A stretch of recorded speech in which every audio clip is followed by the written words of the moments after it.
I guess you're watching this video because your computer is running with an issue here as you're trying to open a program you have recently installed this api. The program can start because api-ms-win-core-file-l2-1-1.dll is missing from your computer. It's a very common issue and all you need to do is watch this video patiently and follow that method on your computer. Hello everyone, welcome to Tech Evolution. In this very short video, I'll be fixing this error within 3 minutes. So, start the countdown.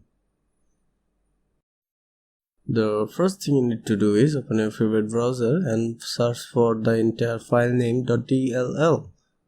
Yes. Choose any results. I'm choosing the first one. This is not sponsored, but I'll put the link in the description. Here you can see few download options based on the architecture and version. To know your architecture and version, click on Start and search for system information. Here you can see mine is 64-bit and I'm updated to the recent Windows update, so I'll be downloading from the top. In this case, this is second one.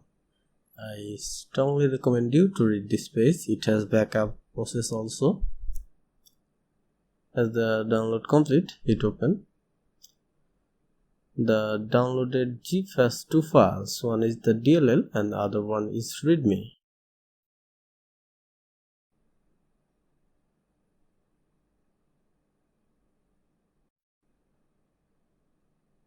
In order to move the DLL, open this PC, new volume C, Windows, and find a folder name System32. This is the home of 32-bit DLLs. Now click on the zip file, drag the DLL and drop. I have already done this, so they're asking me to replace. And click on continue to give administrator access. Before we proceed, let's check by typing the file name. You can see the file is placed in the folder right now. So job done for 32-bit users. You can go and restart your computer.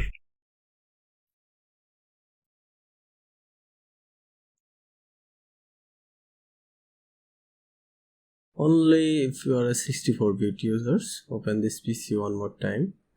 Local disk C, Windows, and this time find a folder named sysmo64, the home of 64-bit DLLs. Then click on the zip file, same again, drag and drop.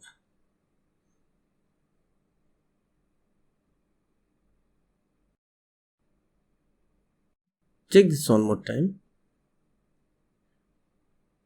Yeah, the file is properly placed, so job done for 64-bit users too. And finally, restart your computer. In extremely rare cases, if the error still occurs, you need to download latest Microsoft Visual C++ Redritubratble and install your program again, and that will surely do it. And that's all. If you follow me step by steps, you'll no longer have that problems left. Please let me know how you feel about this video. And do not forget to like and subscribe.